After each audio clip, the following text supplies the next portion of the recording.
주님의 은총이 여러분과 함께 하시길 간절히 축복합니다. 예수님의 비유 중에 탕자 이야기, 첫째 아들 이야기를 오늘 두 번째로 좀 한번 해보려고 합니다. 큰아들은 아버지와 함께 아버지 집에 살았다고 했습니다. 이건 비유죠. 그렇지만 큰아들의 문제는 아버지에게서 염소 새끼 한 마리 얻지도 못했다 하는 것이 문제였습니다. 그러다 보니까 평상시에는 아무 문제 없이 잘 지냈는데 어떤 일 터지자, 그러니까 둘째 아들 동생이 돌아오게 되는 이 사건을 계기로 해서 그동안 자기 자신도 몰랐었을까요? 자기 안에 있었던 이 분노가 아버지를 향하여 터져버렸다 했습니다. 이런 적이 없었는데 말이죠. 동생 하나밖에 없는 피부째 동생인데 돌아왔으면 축하해 줘야 할 만해도 축하하기는커녕 잔치상에 들어가기 싫어했었고 굉장히 못마땅하게 그 동생이 보이기 시작했다는 겁니다. 큰아들이 원래 이렇게 망나니처럼 살지 않았잖아요. 해프게 살지 않았잖아요. 반듯하게 살아왔잖아요. 그런데 의외의 반응이죠. 아버지에게 화를 내고 동생을 질투하고 동생을 못마땅하게 여기는 것 말입니다.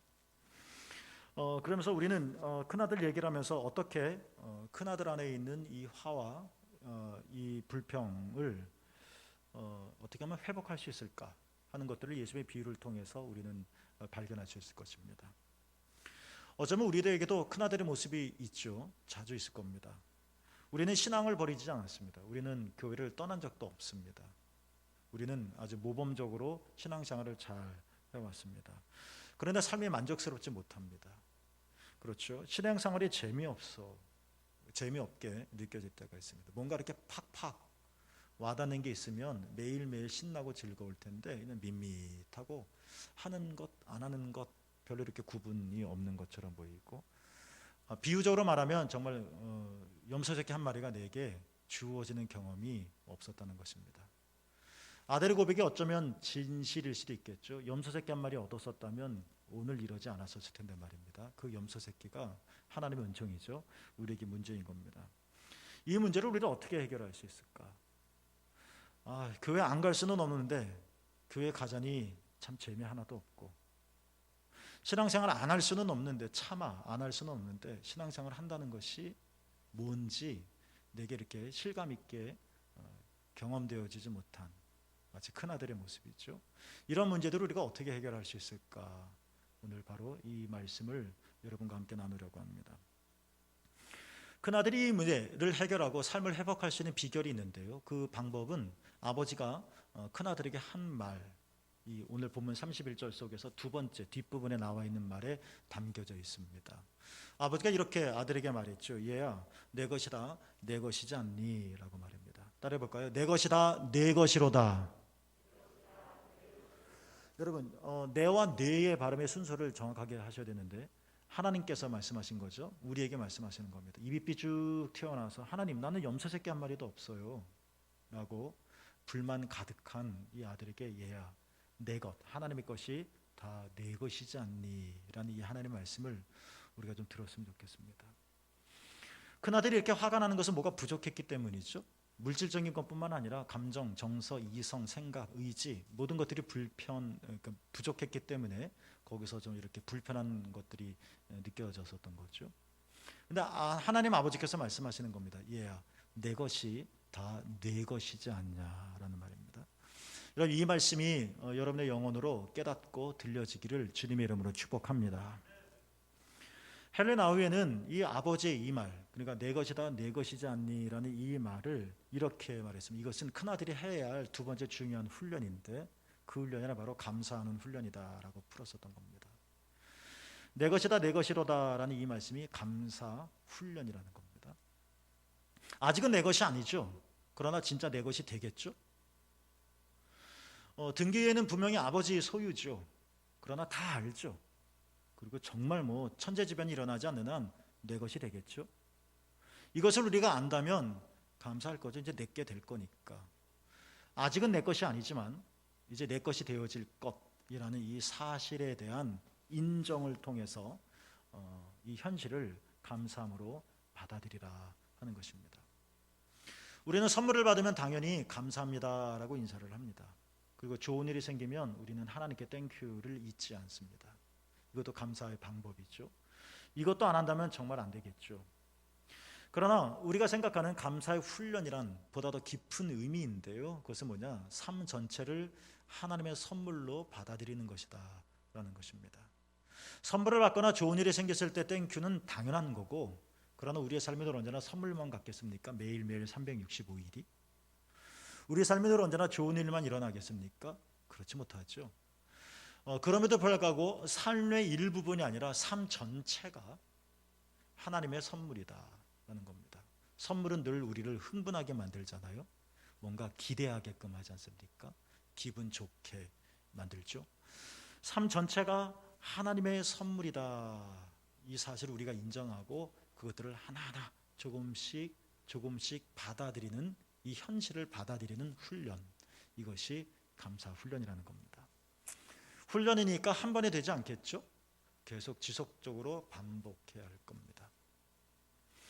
오래전에 일본의 과학자들이 재미난 실험을 한 적이 있었는데요. 스스로 나는 행복해라고 생각하는 사람 100명을 하나하나 만나서 이 사람들과 면담을 하면서 이 사람들의 공통점이 무엇인지를 찾아내려고 하는 것이었습니다. 여러분, 이것만 발견하면 대박입니다. 이 공통점, 행복한 사람들의, 모든 사람들이 가지고 있는 공통점, 이게 행복의 요인이야 하는 것들만 과학자니까 논리적으로 딱 찾아내기만 한다면 누구나 다 행복할 수 있는 겁니다. 그것만 가지면 되니까. 이런 기대를 가지고 일본 학자들이 꾸준하게 연구하고 이 100명의 행복하다고 스스로 생각하는 사람들과 면담의 내용들을 다 컴퓨터에 넣었죠. 그래서 결과를 뽑았습니다. 의외의 결과가 나왔습니다. 이 100명의 사람들 중에 어떤 공통점도 찾을 수가 없었다는 겁니다. 학력 천차만별이었습니다. 학교를 못 다니는 사람도 있었고 초등학교 중퇴자도 있었고 박사학위 소지자도 있었습니다. 그러니까 이 학력을 기준으로 이 학력이 행복의 공통 요소야라고 말할 수가 없는 것이었습니다. 경제적인 배경도 다양했습니다. 가난한 사람, 또 부잣집에서 유산을 어마어마하게 받은 사람, 또 자수성가한 사람, 경제적으로 이 정도만 되면 행복하구나라는 공통 분모를 전혀 찾을 수가 없었습니다. 일본 과학자들이 실망을 했죠. 다시 만났습니다. 다시 데이터를 뽑았습니다. 그리고 이 모든 자료들을 대형 컴퓨터에 다 넣었죠. 그러면서 두 번째 결과를 얻었는데, 마침내 이 행복하다고 스스로 생각하는 사람들의 100명의 공통점 한 가지, 딱 진짜 한 가지를 찾아냈습니다. 그리고 그 찾아낸 것을 보고서에 이렇게 기록을 했죠. 100명 모두가 선을 발견하는 사람들임을 알게 되었다. 이렇게 기록이 되었다는 겁니다. 그러니까 행복을 위한 어떤 특별한 상황이나 여건이 있다는 것이 아니라는 겁니다. 학력, 경제적인 수준, 이런 것들이 어느 정도 도움이 되겠지만 그러나 그것이 절대적인 공통 분모는 아니라는 것입니다. 오히려 행복이란 무엇이냐? 100명을 쭉 만나봤더니 얻은 결론이죠. 행복이란 감춰진 선을 찾는 것입니다. 누구에게나 자신의 삶 속에 선이라고 하는 것이 감춰져 있다는 겁니다. 철학적인 단어지만 선이라고 하는 것, 누구에게나 이 선이 다 있다는 겁니다. 그리고 행복은 어디서 오는 것이냐? 그 선을 깨닫고 그 선을 하나하나 발견해 나가는 이 과정, 여기에 바로 행복이 있다. 이 100명이 다 그런 사람들이었다 하는 공통점을 발견한 것이죠. 헤럴드 쿠시너라고 하는 사람이 있습니다. 그 선생님이 에브람 러셀이라고 해서 굉장히 유명한 유대인 학자인데요. 그리고 그 선생님은 마틴 부버라고 하는 사람이죠. 어마어마한 학문의 계보를 이루는 사람인데요. 이 헤럴드 쿠시너가 모든 사람들에게 존경을 받는 유대교 랍비인데, 근데 이 사람에게 하나의 슬픔이 있었습니다. 그것은 뭐냐면 아들 아론입니다. 아론이 태어나자마자 희귀병을 앓았는데 그 병이 뭐냐? 급속한 조로증입니다. 그러니까 태어나자마자 늙는 겁니다. 벤자민이 시계로 거꾸로 간다는 영화 있죠. 그런 것처럼 다른 사람은 태어나자마자 막 꿈을 심어주고 비전을 갖고 그러는데 얘는 태어나자마자 죽는 거예요. 아빠보다 더 빨리 늙는 겁니다. 그래서 막 이 아이를 아는 순간에 의사가 말했죠. 얘는 10살도 못 넘을 겁니다 라고 하는 말. 이 애비의 어미의 심정을 한번 생각해 보십시오. 점점 늙어가는 아들 말입니다. 그런데 이런 참 기가 막히고 말로 할 수 없는 하염없이 눈물 흘려나오는 이 상황 속에서 헤로드 쿠시나가 진짜 그의 명작을 하나 책을 씁니다. 지금도 아주 베스트셀러가 됐습니다. 이 책은 기독교 계통의 출판사가 아니라 일반 출판계에서 발간했었을 만큼 어마어마한 반향을 일으켰던 책인데요. 그 책 제목이 이렇습니다. 선한 사람들에게 왜 불행이 오는가? 자기 얘기잖아요. 자기 얘기. 자기가 나는 선해라고 보장은 못하겠죠. 장담은 못하겠지만 그러나 나쁜 사람은 아닌 것 같은데 왜 내 아들이 이래야 되지? 나라면 몰라도, 내가 그런 일을 당하면 몰라도 말이죠.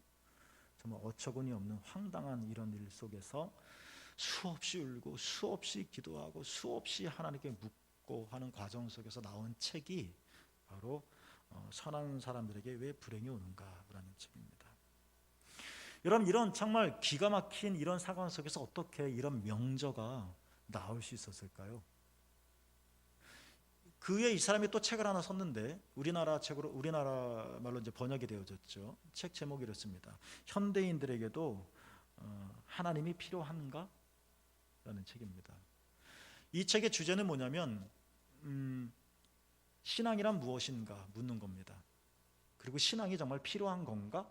라는 이 질문에 대한 답을 담고 있습니다. 여기서 이미 자기 아들 사건이 있었고 이걸 쭉 경험해서 책으로 하나 이렇게 결정체처럼 나왔고 이 경험 속에서 이제 현대인들에게도 하나님이 필요한가라는 책을 좀 풀어서 설명했는데 헤로드 쿠시나가 여기서 신앙이란 뭐냐를 어필을 하고 있습니다. 신앙이란 뭐냐? 여전히 우리 눈앞에 무질서하고 부조리한 것들이 가득 차고 세상이 그런 것처럼 보이지만 신앙이란 뭐냐? 신앙을 가지고 있다면 그런데도 여전히 세상은 아름답고 의미 있는 곳이라고 볼 수 있는 눈, 이것이 신앙이라는 것입니다. 내가 예수님을 믿는, 내가 신앙인이다라고 말할 수 있는 것은 바로 이렇다는 거예요. 내가 세상을 어떻게 바라보느냐는 것입니다.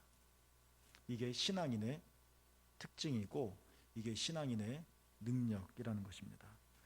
여러분, 우리는 부인할 수 없을 겁니다. 눈앞에는 고통이 있습니다. 남의 얘기가 아니라 내 얘기입니다. 우리 현실 앞에서는 악이 즐비합니다. 소설의 이야기가 아니라 우리의 삶의 이야기입니다. 억울함도 많이 있을 거고 이해할 수 없는 일들이 실제로 일어납니다. 그러나 신앙이란 뭐냐? 이런 고통과 악이 눈앞에 펼쳐지지만 이것이 세상의 전부가 아니라고 하는 것. 이런 세상을 이런 고통과 악을 부인하지도 않지만 그러나 이게 전부가 아니며 이런 고통과 악을 덮고도 남을 만큼 충분한 하나님의 은혜가 있다고 믿는 것. 이게 바로 신앙이라는 것입니다. 여러분, 우리는 어떤 좀 좋지 않은 일이 일어나면 우리는 먼저 뭘 생각합니까? 지질이 못난 내 인생, 이거 먼저 떠오릅니까? 아니면 고통을 하고 고통을 느낀 이후에는 곧바로 내 삶을 추스려서 뭔가 여기에 하나님의 빛이 있고 하나님의 은혜가 있고 하나님의 생각이 있을 거야, 우리는 말합니까? 우리는 이 세상에 나는 주로 악을 먼저 찾습니까? 아니면 나는 선을 먼저 찾아대고 있습니까? 나는 그럼 행복한 사람입니까? 아닙니까? 나는 신앙인이라고 말할 수 있습니까? 난 뭐 신앙인 있는 것 같지만 뭐 일반 사람과 똑같다라고 우리는 여겨질 그런 사람입니까? 예수님께서 정말 엄청난 말씀을 하신 적이 있습니다. 저 개인적으로는 이 말씀이 너무 좋은데요. 마태복음 13장에 보면 그 13장 전체가 천국에 대한 예수님의 비유의 가르침이고 44절에 한 절 아주 짤막한 말씀이지만 정말 이런 거구나 하고 저는 이 말씀이 너무너무 좋아서 가슴에 품고 특히 세 가족, 예수님을 처음 믿었던 세 가족이 신방할 경우는 이 말씀을 꼭 본문에서 설교를 하는데요. 예수님께서 말씀하셨죠. 천국은 마치 밭에 감추인 보화와 같다, 이 말씀을 하셨습니다.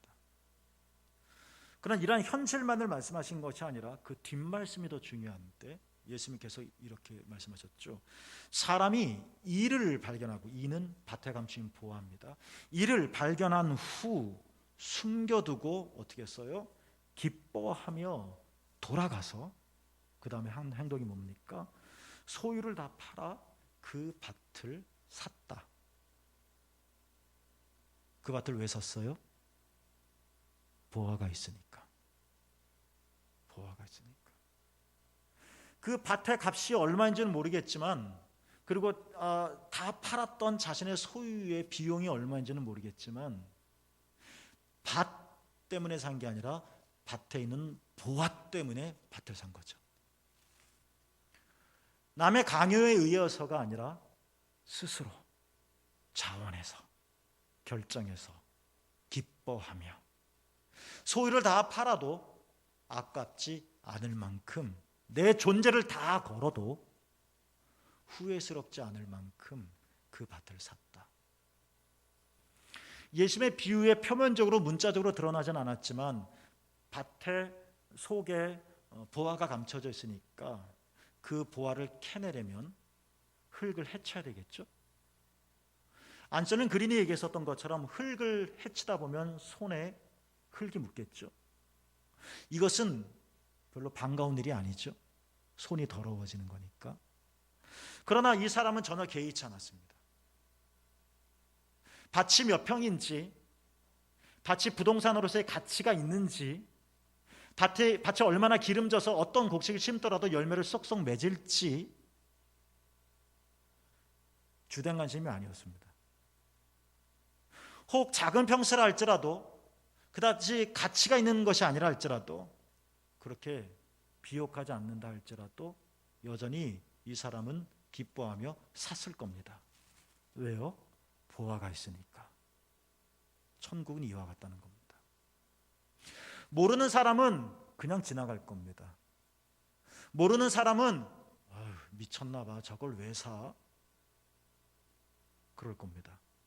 모르는 사람은 손에 흙 안 묻히려고 할 겁니다. 내가 왜 괜한 일을 해? 내가 왜 이 더러운 일에 빠져? 내가 왜 이 별로 가치 없는 일을 내가 왜 해야 돼? 안 할 겁니다. 그러나 그 밭에 보화를 발견하고 그 보화를 캐내는 자는 이 모든 삶에 엉겨붙는, 손에 묻는 흙, 가치 없어 보이는 것 고려하지 않고 껴안아 기뻐하며 그 밭을 삽니다. 왜요? 보화가 있기 때문에. 저는 지금 땅 얘기를 하는 게 아닙니다. 예수님의 비유입니다. 천국이 이와 같다는 겁니다. 주님께서 내 삶에 보화를 주셨음을 깨닫는 겁니다. 나는 그냥 저 구퉁이 언니 번지수 길도 없는 그런 값어치 없는 밭이 아니라, 혹 정말 그렇다 하더라도 나는 그냥 땅덩이가 아니라 내 안에 무엇과도 바꿀 수 없는 보화가 있음을 깨닫고 그것을 찾는 가운데 하나님의 나라가 있다는 겁니다. 그런데 여러분, 더 중요한 것은 뭐냐? 이 보화가 뭐냐라는 겁니다. 이 보화는 예수 그리스도를 가리킵니다. 그래서 사도 바울이 고린도후서 4장 7절 이렇게 정말 절절하게 고백했죠. 우리가 이 보배를 질그릇에 가졌다라고 말합니다. 질그릇은 그다지 값어치 나가는 게 아닙니다. 깨져도 그만입니다. 새로 사면 될 만큼. 그러나 내가 질그릇 같지만, 이 질그릇, 누구도 눈여겨보지 않는 그런 질그릇 같지만 그 안에 보화가 있다. 예수 그리스도의 보화가 있다. 우겨싸이지 않고, 꼬꾸라뜨려도 넘어지지 않고. 왜요? 보화가 있다. 보화가 있다. 만약 내 삶에 이런 엄청난 보화가 있음을 발견한다면 내가 무슨 옷을 입고 다니든지 우리는 더 이상 신경 쓰지 않을 겁니다. 만약 내 인생에 이렇게 번쩍번쩍거리는 금은이 있다면 내 아들, 내 자녀들, 우리 가족들이 어떤 상황에 처해 따라 전혀 요동치지 않을 겁니다. 보화가 있으니까. 신앙이란 뭐냐? 그 보화를 발견하는 겁니다. 그 보화가 어디 있느냐? 여러분 안에 있다는 겁니다. 그 보화가 무엇이냐? 예수 그리스도라는 것입니다. 그렇다면 신앙이란 무엇이냐? 악 속에서 선을 찾고 무질서와 부조리 속에서 하나님의 아름다움을 찾고 의미를 발견하는 것처럼, 신앙이란 이 텁텁한 텃밭에서 내 삶이 때로는 흙먼지에 더럽혀지고 내 삶이 때로는 잡초만 무성한 것처럼 보인다 할지라도 이게 전부가 아니라는 사실, 하나님께서 예수 그리스도라고는 엄청난 보화를 우리 가운데 심어 놓으셨다는 사실, 이 사실을 알고 그것들을 발견하고 찾아내는 것, 이게 바로 신앙인 것이고, 바로 이 사람이 천국의 삶을 살 수 있는 것입니다. 그리고 이러한 사람은 내 삶이 흙먼지에 가득 찬다 할지라도 이러한 나를 부끄러워하지 않고 자신의 삶을 감사로 받아들일 수 있을 거라는 겁니다. 그래서 감사훈련이란 삶 전체를 하나님의 선물로 받아들이는 훈련이라는 것입니다. 늘 좋은 일이 일어나는 건 아니지만, 늘 때로는 원하는 것을 얻지 못했지만, 때로는 막 거절했던 것들이 내 삶에 팍 다가오는 어려움을 겪기도 하지만, 그것 때문에 판단, 결정, 선택하는 것이 아니라 그것도 받아들이는 겁니다. 기꺼이. 왜요? 내 안에 보아 예수님이 계시기 때문에 그렇다는 것입니다. 이런 훈련을 하자는 겁니다. 훈련입니다. 한 번에 안 될 겁니다. 한 번에 해서 되면 훈련이 아니겠죠. 때로는 받아들이려고 하다가도 나도 모르게 거절하게 되고, 나도 모르게 피하게 되고, 진짜 받아들이는 것이 쉽지는 않지만 그래도 꼭꼭 껴안아 보려고 하고, 훈련입니다. 훈련. 큰아들은 막 못마땅한 거 투성인 겁니다. 사건이 빵 터지고 나니까 이것도 마음에 안 들고 저것도 마음에 안 들고, 이것도 괘씸하고 저것도 괘씸하고, 이것도 서운하고 저것도 서운하고, 아버지가 말합니다. 얘야, 내 것이 다 내 것이지 않냐. 염소 새끼 한 마리 문제가 아니라 아버지의 모든 것이 다 큰아들의 것이라는 겁니다. 염소 새끼에다가 송아리 한 마리 더 붙여주는 것이 아니라 아버지의 모든 소유가 큰아들의 것이라는 겁니다. 이것을 안다면 염소 새끼 한 마리에 서운하지 않을 거라는 겁니다. 이것을 안다면 둘째 동생한테 괘씸한 마음은 안 들 거라는 겁니다. 그러니까 큰아들이 원래 그런 삶이 아닌데, 화가 나는 삶이 아니고 불평하는 삶이 아닌데, 자기도 모르게 이렇게 분명히 집안에 있으면서도 재미없고 짜증나는 이런 신앙생활을 하고 있다면, 그런 것들을 우리가 경험하게 된다면 우리가 어떻게 해야 할 것인가? 뭔가 자꾸 못마땅한 게 보일 때 이 전체가 다, 그것까지 포함해서 다 내 삶 전체가 하나님이 주신 선물이다. 내 안에 예수 그리스도의 보화가 있다. 인정하고 발견하고 받아들이는 훈련을 계속 해 나가라는 겁니다. 왜냐하면 내 것이 다 네 것이기 때문에 그렇다는 것입니다. 여러분 안에 이런 은총이 있게 되기를 주님의 이름으로 축복합니다. Don't Look Up이라고 하는 영화가 있습니다. 한 천문학자가 나오죠. 여러분이 좋아하시는 영화 배우인 디카프리오가 이제 주연입니다. 천문학자가 우연히 제자와 함께 하늘을 관측하다가, 우주를 관측하다가 6개월 후에 한 혜성이 지구와 충돌하게 된다는 것들을 관측하게 됩니다. 큰일이죠. 지구가 폭발하는 겁니다. 그래서 백악관을 찾아갑니다. 과학자로서 논리적으로 다 이야기를 합니다. 백악관 대통령과 참모들이 다 끄떡끄떡 거립니다. 그렇군요. 큰일 났군요. 천문학자가 말합니다. 그러니 충돌을 대비해야 합니다. 로켓을 쏘든지 뭘 쏘든지 해서 혜성하고 꽝 부딪히게 해서 궤도를 수정시켜야 합니다. 라고 제안을 합니다. 그렇게 하겠다고 말을 합니다. 그런데 웬일이에요? 정치적인 이익 때문에, 그러니까 대선이 코앞에 와 있기 때문에 이런 엄청난 지구의 재앙이 이슈가 되어져 버리면 대선에 불리해진다는 판단을 가지고 묵살해 버립니다. 이거는 지금 우리가 무엇을 먹을까의 문제가 아니라 사느냐 죽느냐의 문제인 것이고, 어떤 특정 지역, 인종만이 피해를 입는 것이 아니라 온 지구에 사는 사람들이 위기에 처하는 정말 중대한 문제인데, 단순히 자기 개인적으로 정치적으로 유리하냐 하는 것들을 따지면서 판단하고 결정하고 내팽겨 쳐버리는 그런 정치인들과 대통령에게 실망을 합니다. 그래서 한 천문학자가 힘이 있겠습니까? 그래서 힘없이 실망한 채 막 운전을 하러 가다가 깜깜한 밤에 운전 중에 하늘을 보는데 그 혜성을 처음으로 육안으로 보게 됩니다. 더 실감이 나겠죠? 시간이 그만큼 더 가까이 온 거죠. 그래서 사람들에게 갑자기 차가 서니까 뒤에서는 크락션을 빵빵빵빵 울리는데 전혀 개의치 않고 이 천문학자는 차에서 내려서 사람들에게 저기를 보십시오, Look up, 하늘을 보십시오, Look up, 위를 보십시오, Look up 하고 계속 외칩니다. 사람들이 차에서 내려서 크락션 멈추고 하늘을 바라봅니다. 그때부터 사람들이 이해하고 동의를 하게 되어져자 그때부터 이 디카프리오가 이 상황의 실상을, 위기의 긴박성을 매체를 통해서, SNS를 통해서 계속 사람들에게 홍보를 합니다. 이렇습니다. 위를 보십시오. 위를 보십시오. 지금 위에서 어떤 일을 하는지 보십시오. Look up, look up 하십시오. 외칩니다. 그러나 백악관 정치인들도 가만히 있을 수는 없죠. 대선이 코앞이니까. 그래서 그들은 전치 선동을 합니다. 그들은 외칩니다. Don't look up. 위를 보지 마십시오. 땅을 보십시오. 당신이 살아가고 있는 발 하나하나를 보십시오. 그게 전부입니다.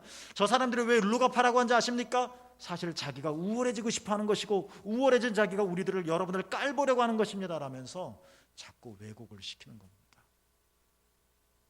이 한쪽에선 look up, 다른 한쪽에선 don't look up, 첨예하게 싸움이 일어납니다.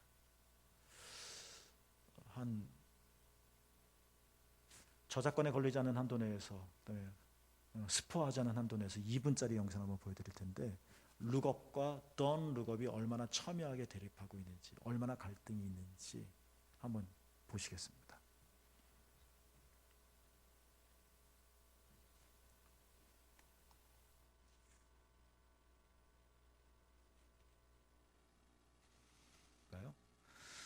자, 그러나 여기까지인 거예요.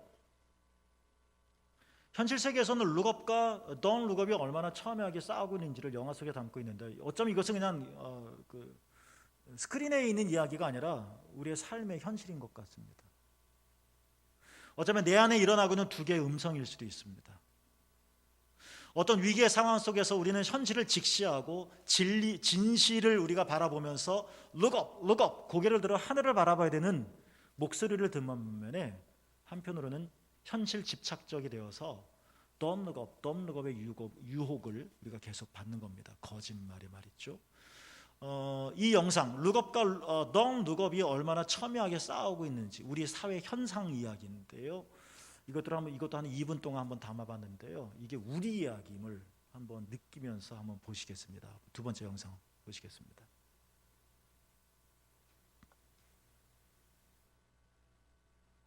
않지만 이 콘서트에서 이제 노래 가사가 나오는데, 이 가사 하나하나가 우리에게 와닿는 가사입니다. 근데 이게 이제 저작권에 걸리기 때문에 보여드리지 못하는데요.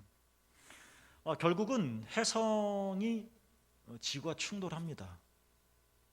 그리고 이것들을 예측했었던 디카프리오와 제자들과 몇몇 동의하는 사람들과 디카프리오의 가족들이 이제 지구의 운명이 다가왔으니까 디카프리오의 집에 다 모입니다.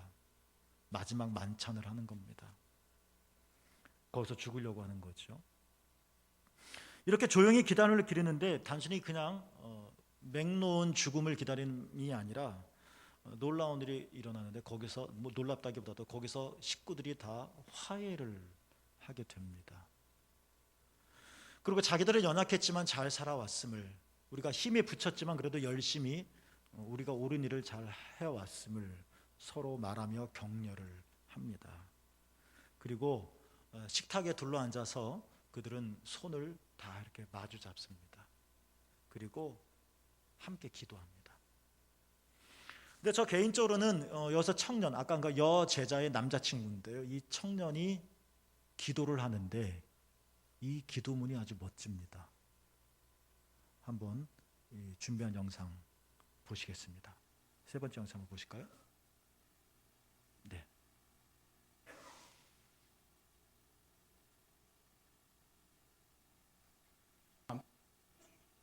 면서 죽겠죠. 근데 영화 속에서는 이 사람들이 죽는 장면은 나오지는 않습니다.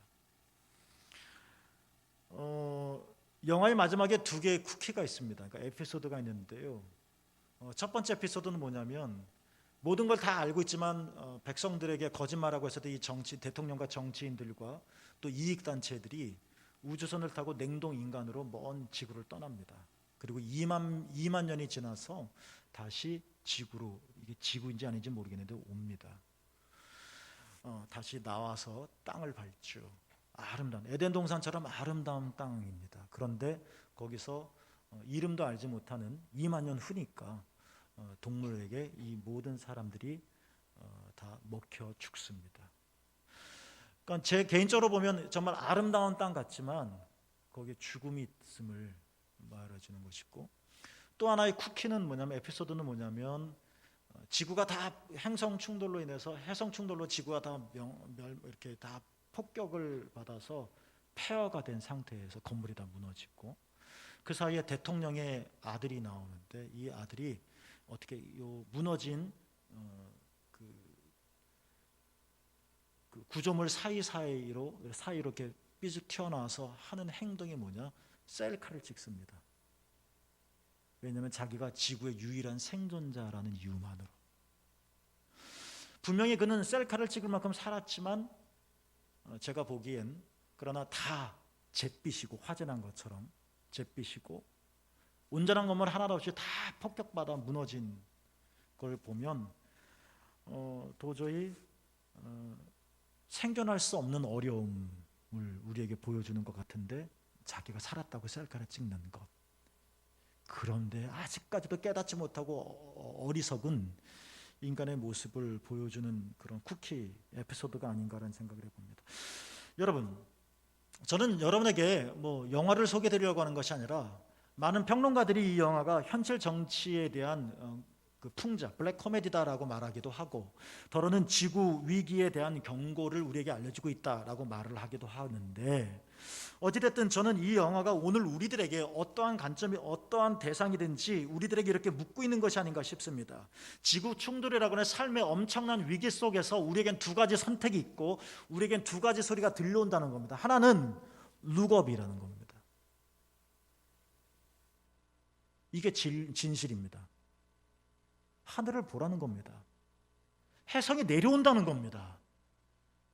그러나 이 진리는 가려져서 더 큰 소리가 우리에게 외칩니다. Don't look up이라는 겁니다. 보지 말라는 겁니다. 볼 필요 없다는 겁니다. 그냥 여기에 만족하며 살라는 겁니다. 이게 삶이라고, 누리라고 하는 겁니다. 이 두 가지 소리를 우리도 끊임없이 듣고 있는 것이 아닐까 싶은 겁니다. 내 이해할 수 없는 삶에 대해서 이게 팔자야 하고 don't look up 하며 살 수도 있고, 참으로 헤어쳐 나가기 힘든 속에서도 우리가 look up 하면서 하늘을 우러러, 마치 내 가슴과 내 마음을 열어서 내 안에 있는 숨어있는 보아 예수 그리스도를 발견하고 하자는 욕망처럼 우리가 어떤 것을 선택할 거냐, look up이냐 don't look up이냐, 우리에게 말하고 있는 것이 아닌가 싶은 겁니다. 성경에 똑같은 얘기가 납니다. 아브라함이 롯과 헤어졌습니다. 롯이 헤어지면서 먼저 좋은 땅을 차지했습니다. 아브라함이 그 땅 좋다는 거 다 알겠죠. 오래 살았으니까. 그런데 조카가 먼저 선택했으니 체면상 말하지 못했겠죠. 저 좋은 땅을 향해 가는 롯의 뒷모습을 바라보면서 아브라함의 생각이 복잡해졌을 것 같습니다. 이 많은 양들을 헤브론에서 어떻게 다 먹여 살릴까? 이 거친 땅에서 내가 어떻게 앞날을 살아갈까? 그때 하나님께서 아브라함에게 이렇게 말씀하셨습니다. 너는 눈을 들어 바라보라 라고 말씀하셨습니다. 따라 볼까요? 너는 눈을 들어 바라보라. 이게 룩업인 것입니다. 그래서 아브라함이 정말 롯이 차지한 땅과 비교하면 척박한 헤브론에 갔지만 그때부터 아브라함은 룩업하기 시작하는 겁니다. 너는 눈을 들어 바라보라. 바라보는 겁니다. 그래서 그 다음 장, 그러니까 창세기 14장에 보면 비옥한 땅을 차지했던 롯을 척박한 땅이었던 헤브론에 살고 있었던 아브라함이 구해주는 사건이 나옵니다. 역설적이죠.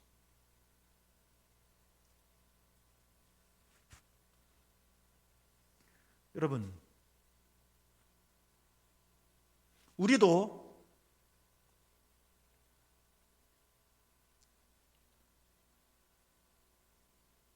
즐겁고 기뻐하는 큰아들처럼 살 수 있습니다. 염소 새끼 한 마리 얻지 못해서 삶을 왜곡시켜 나가는 것이 아니라 큰아들 불평하고 어려워하는 있는 큰아들이 아니라 아버지의 잔치에서 들어가서 함께 즐거워하고 기뻐하고 춤을 추는 큰아들로 살 수 있다는 겁니다. 어떻게 하면 그럴 수 있을까요? 룩업하라는 겁니다. 하늘을 보라는 겁니다. 밭이 전부가 아님을, 내 안에 보화가 있음을, 예수 그리스도가 여러분 삶에 깊숙이 계심을 찾으라는 겁니다. 그러면 우리는 기쁨과 즐거움의 잔치에 참여할 수 있을 것이고, 우리는 염소새끼 한 마리 때문에 내 삶을 불행하게만 보는 것이 아니라 내 삶을 새롭게 이해하며 천국의 잔치를 경험하게 되어질 거라는 것이죠.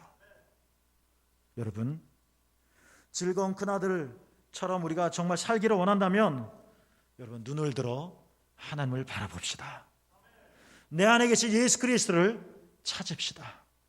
그분 속에서 천국의 잔치가 여러분 삶 속에 펼쳐지기를 예수님의 이름으로 축복합니다. 기도하겠습니다. 하나님 아버지, 우리와 함께 하셔서 우리 눈을 들어 하늘을 바라볼 수 있게 하여 주시옵소서.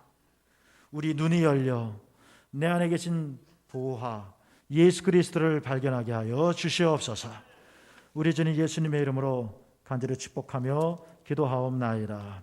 아멘.